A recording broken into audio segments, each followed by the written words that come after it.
Halo, shalom saudara. Refleksi Amsal tentang kebijaksanaan kita hari ini masih dari pasal yang pertama ayat 1 dan 2. Amsal-amsal Salomo bin Daud, Raja Israel, untuk mengetahui hikmat dan didikan, untuk mengerti kata-kata yang bermakna. Hari ini bijaksana komponen yang kedua adalah didikan. Saudara, dulu sekali sekitar 9 atau 10 tahun yang lalu, saya mendaftar jadi member di sebuah gym di hotel dekat gereja yang sedang promo. Itu pun saya daftar karena diajak oleh seorang rekan hamba Tuhan dan juga jemaat. Jadi tekad mau nge-gymnya itu adalah karena promo dan diajak. Belum lahir dari kesadaran dan goal tujuan yang jelas. Nah, ketika itu, saya melihat ada orang yang berlatih di gym itu dengan antusias sampai membayar seorang trainer, seorang pelatih. Saya sempat berpikir, ngapain sih sampai repot-repot bayar trainer segala? Kan kita sudah bayar biaya gym. Semua alat di gym itu bebas, tinggal pakai. Nah, untuk pengulangan, repetisi, dan ritme olahraga, ya atur sendirilah. Nggak perlu sampai bayar orang.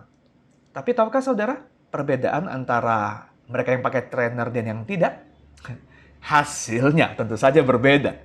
Jadi badan seorang member yang saya sering temuin sedang berlatih di gym, yang pakai trainer, itu badannya berbentuk dan atletis.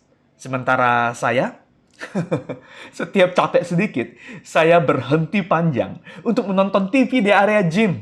Bisa ditebak kan hasilnya seperti apa?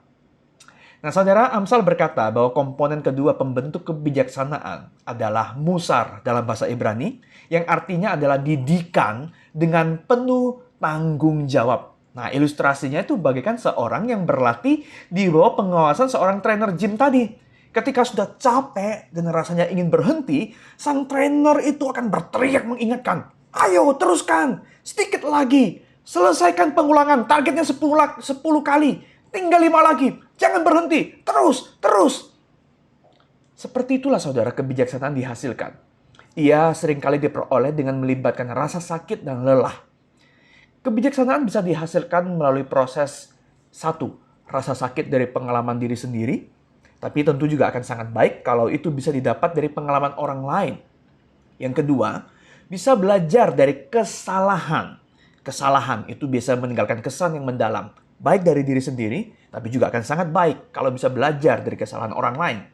Dan yang ketiga adalah penderitaan yang Tuhan izinkan dengan bijaksana untuk masuk ke hidup kita.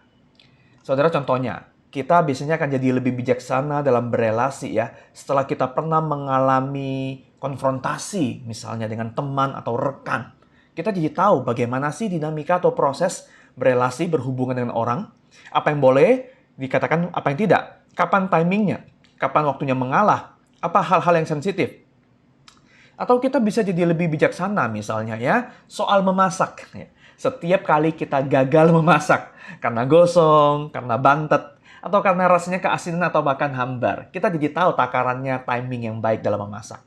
Saudara, proses menjadi seorang yang bijaksana, itu melibatkan proses pembentukan, menjadi seorang yang disiplin. Tandanya disiplin, itu bukan hanya gerakan yang menggebu-gebu sesaat, melainkan tandanya adalah kebiasaan yang introspektif, mengawasi diri dan hati, dan berpikiran jernih.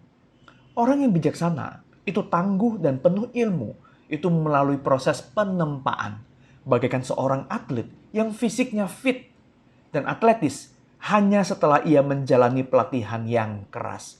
Begitulah kebijaksanaan itu dihasilkan, kata Amsal, melalui didikan dengan penuh pertanggungjawaban.